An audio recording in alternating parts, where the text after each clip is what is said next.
오늘 소개해 드릴 책은요. 일도만 다르게 생각하면 인생의 방향이 달라진다라고 얘기하고 있는 책입니다. 심리학 박사 이민규의 생각의 각도와 함께 하겠습니다. 스탠버드 대학교의 제니퍼 아커 교수는 사람들이 언제 행복을 느끼는지 조사했습니다. 그 결과 사람들은 남을 위해 좋은 일을 할 때 가장 큰 행복감을 느낀다는 것을 발견했습니다. 남을 돕는 과정에서 일어나는 몸과 마음의 긍정적인 변화를 헬퍼스 하이라고 하는데요. 우울감에서 벗어나고 싶다면 미소를 짓건 작은 선물을 하건 짐을 들어주건 맛있는 음식을 대접하건 이야기 상대가 되어주건 다른 사람을 행복하게 해줄 수 있는 작은 일 한 가지를 해보라고 합니다. 열등감 이론의 창시자 알프레드 아들러는 우울하다는 환자에게 이렇게 제안했습니다. 밖으로 나가 누군가에게 친절을 베푸십시오. 그러자 환자가 대답했습니다. 선생님, 저는 지금 그럴 기분이 아닙니다. 그러자 아들러는 다시 요청을 했지요. 그러면 친절을 베푸는 상상만이라도 해보십시오. 남에게 친절을 베풀면 왜 기분이 좋을까요? 첫째, 초점이 자기 내부로부터 외부로 향하게 됩니다. 둘째, 통제감을 경험하기 때문에 무력감이 줄어들고요. 셋째, 자신이 의미 있는 존재임을 확인하게 됩니다. 달라이 라마 역시 이렇게 말했습니다. 당신의 슬픔이나 노여움을 치유하고 싶다면 다른 사람의 슬픔이나 노여움을 치유하도록 노력하십시오. 자존감을 높이고 자신을 더 사랑할 수 있는 가장 놀라운 방법 중 하나는 누군가에게 작은 친절을 베푸는 것입니다. 무슨 일을 하든 지치지 않는 힘으로 오래 하려면 건강이 뒷받침되어야 합니다. 건강을 지키려면 무엇보다 간간히 휴식을 취해야 합니다. 망중투한, 바쁜 중에도 한가함을 훔쳐야 한다는 말이죠. 여기서 핵심 포인트는 훔쳐야 한다는 것입니다. 휴식은 시간이 날 때 취하는 것이 아니라 전략적으로 선택해야 합니다. 나무를 많이 베려면 톱날 갈 시간을 따로 내야 하고 멜로디를 만들려면 음과 음 사이에 쉼표를 찍어야 합니다. 음과 음 사이에 쉼표가 없으면 소음이 되지요. 이런 아프리카 속담이 있습니다. 빨리 가려면 혼자 가고 멀리 가려면 함께 가라. 이 말을 살짝 바꾸면 이렇게 됩니다. 조금 가려면 쉬지 말고 멀리 가려면 쉬어가라.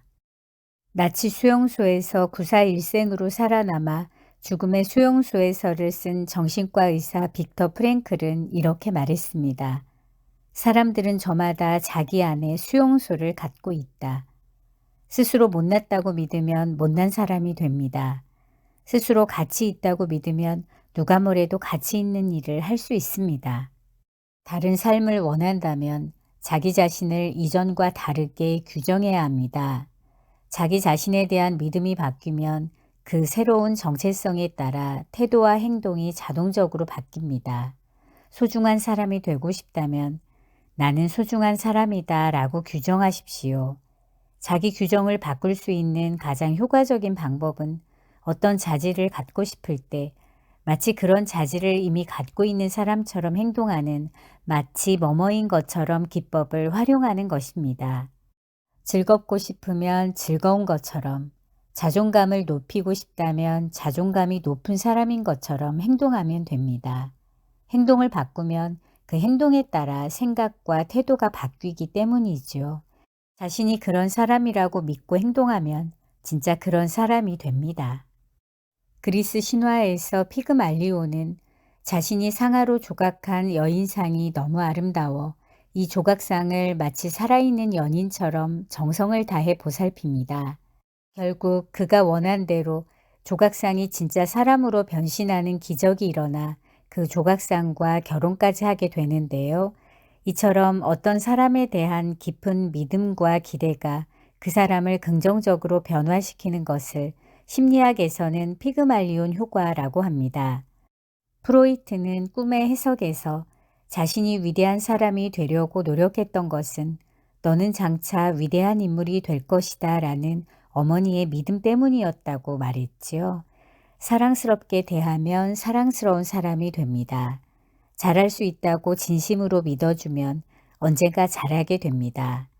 우리가 만나는 사람들의 태도와 행동은 우리가 그를 어떻게 기대하고 어떻게 대하느냐에 따라 달라집니다.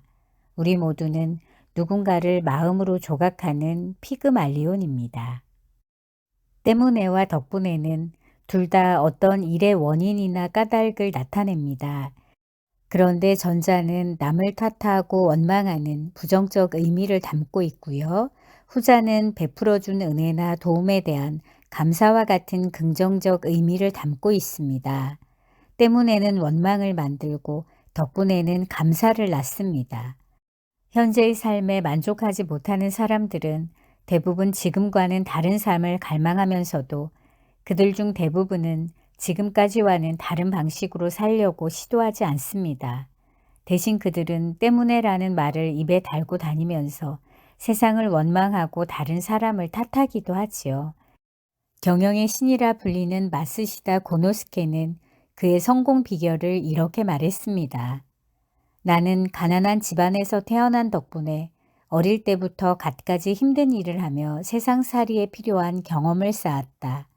나는 어렸을 때부터 허약한 덕분에 건강을 잘 챙겨 90세가 넘게 건강을 유지할 수 있었다. 나는 학교를 제대로 마치지 못한 덕분에 평생 공부에 더 많은 관심을 기울이고 배움에 온 열정을 쏟았다. 알프레드 아들러는 인간은 자신의 입장을 선택함으로써 운명을 변화시킬 수 있다라고 말했습니다. 행복은 거창한 것이 아닙니다. 지금 갖고 있는 것을 감사한 마음으로 잘 누리고 남다르게 활용하는 것입니다. 오늘 갖고 있는 것에 만족하지 못하면 내일 더 많은 것을 가진다 해도 만족하지 못하고 현재 하고 있는 일에 만족하지 못하면 내일 다른 일을 해도 만족하지 못합니다. 행복해지려면 아직 가지지 못한 것에서 지금 가진 것으로 초점을 돌려야 합니다. 그리고 성공하고 싶다면 갖지 못한 것을 탓하면서 에너지를 낭비하지 말고 지금 가진 것을 어떻게 활용할지 생각해야 합니다. 지금 가진 것에 집중하고 아직 갖지 못한 것이 이미 가진 것을 방해하지 못하게 하도록 해야 합니다. 지금 당연하게 여기는 것도 누군가는 그토록 갖고 싶은 것임을 잊지 말기 바랍니다. 당나라 선승 임재선사는 이렇게 말했습니다. 기적이란 물 위를 걷는 것이 아니라 땅 위를 걷는 것이다. 해밍웨이는 이렇게 말했죠. 지금 없는 것에 대해 생각할 때가 아니다. 지금 있는 것으로 무엇을 할 수 있는지 생각할 때다.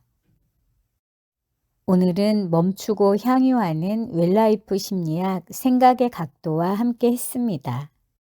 나를 사랑하고 더불어 살아가면서 인생을 향유하고 싶다면 생각의 각도를 1도만 바꿔보시는 건 어떨까요? 지금까지 7빛깔 책 이야기였습니다. 감사합니다.